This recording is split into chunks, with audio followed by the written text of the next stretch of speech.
Alors, on est en pleine campagne pour les élections communales et puis pour les votations fédérales du 28 février. Mais un autre scrutin se profile déjà. Le 20 mars, il y aura le deuxième tour pour les municipales, là où ce sera encore nécessaire. Et puis une votation cantonale sur la troisième réforme vaudoise de l'imposition des entreprises. Nom de code RIE3. Une alliance exceptionnelle de circonstances est constituée puisque le PS, les Verts libéraux, le PDC, le PLR et l'UDC soutiennent cet objet. Olivier Fantino, vous êtes chef de projet à la CVCI, la Chambre vaudoise du commerce et de l'industrie. En deux mots, cette votation, ce RIE3, c'est quoi ? Alors la RIE3, tout d'abord, c'est une réforme du taux d'imposition des entreprises. Donc ça consiste à uniformiser le taux d'imposition pour toutes les entreprises basées dans le canton à 13,8%. Donc c'est un taux médian.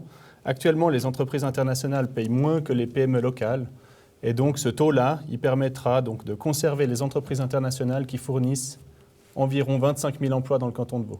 Alors avec un tel soutien du monde politique, ça ne devrait être qu'une formalité finalement. Alors c'est jamais gagné d'avance une campagne, vous savez. Donc nous engageons, disons, sur le terrain de façon large. Tous les partis soutiennent, à l'exception de l'extrême gauche, le PLR, l'UDC, le PDC, les Verts libéraux, le Parti socialiste et les Verts. Donc c'est un grand compromis. Il y a aussi dans ce paquet différentes mesures sociales qui justifient cet engagement commun, et notamment une hausse des allocations familiales, le doublement des contributions des employeurs pour les crèches, pour l'accueil des enfants. Et puis on verra ce que les Vaudois votent, mais si on j'espère qu'ils prennent conscience de l'importance. Si on prend simplement l'augmentation des allocations familiales, ça c'est quand même un sacré argument qui pèse en faveur de cela, et les gens seront sensibles, j'imagine, à cet argument-là. Alors, on l'espère, oui, effectivement, c'est un grand paquet qui contient différentes mesures, comme je l'ai dit. Les allocations familiales, donc, elles vont augmenter progressivement dès septembre de cette année. On aura une petite augmentation, puis une suivante jusqu'à 2022 pour arriver à 300 francs par enfant et 400 francs par jeune en formation. Donc, avec ces allocations-là, le canton de Vaud sera parmi les cantons qui payent le mieux les allocations familiales, parmi les allocations les plus élevées en Suisse. Et donc, c'est un soutien dont les familles ont besoin aujourd'hui. Alors, selon une étude d'un grand établissement bancaire suisse, la région de Nyon serait gagnante. Comment et pourquoi ? Alors, ce n'est pas moi qui ai fait cette étude, mais la région de Nyon sera gagnante, premièrement parce qu'elle a un tissu économique relativement varié. Il y a des entreprises internationales qui sont établies aussi dans cette région-là, comme dans tout le canton. Et donc, la région de Nyon, elle gagnera, disons, en attractivité, parce qu'avec le nouveau taux, pourra attirer de nouvelles entreprises aussi, conserver celles qui sont déjà là, ça c'est super important, et puis donc maintenir les emplois qui sont dans ces différentes entreprises. Je rappelle quand même que ces emplois dans les entreprises internationales sont souvent des revenus élevés, qui contribuent donc de façon conséquente aux finances du canton et des communes. C'est aussi des gens qui consomment, comme tout le monde, donc qui font fonctionner l'économie locale également. Donc c'est vraiment, je pense que pour la région de Nyon, effectivement, cette réforme, elle a une importance de premier ordre. Alors la campagne, elle sera très courte. Au vu du calendrier, vous aurez moins de 3 semaines pour vraiment faire passer le message auprès de la population. Voilà, effectivement, donc on s'est trouvé dans cette situation avec une votation au 20 mars, votation cantonale, en même temps que le deuxième tour des élections municipales.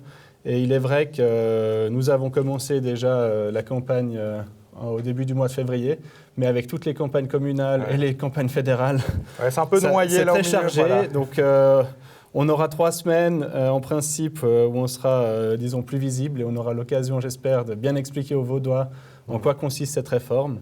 Voilà.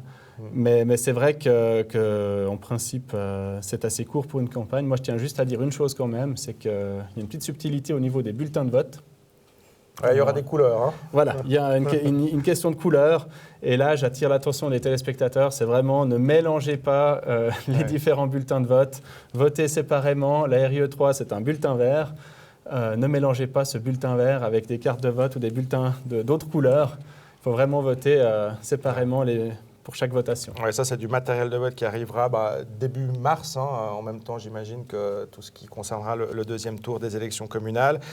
Il y a une vidéo sur le site de la CVCI, si jamais, qui résume assez bien l'enjeu de la votation. Oui, tout à fait. Alors, on a fait une vidéo, disons, qui vous explique en 2 minutes en quoi consiste cette réforme, et puis quels sont les avantages, autant pour les entreprises et pour la population, qui sont contenus dans ce grand paquet.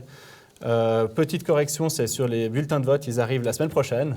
Ah déjà? Donc si vous êtes en vacances, pas de problème, mais pour ceux qui ne sont pas en vacances la semaine prochaine, ne les renvoyez pas avant le 28 et votez par la suite.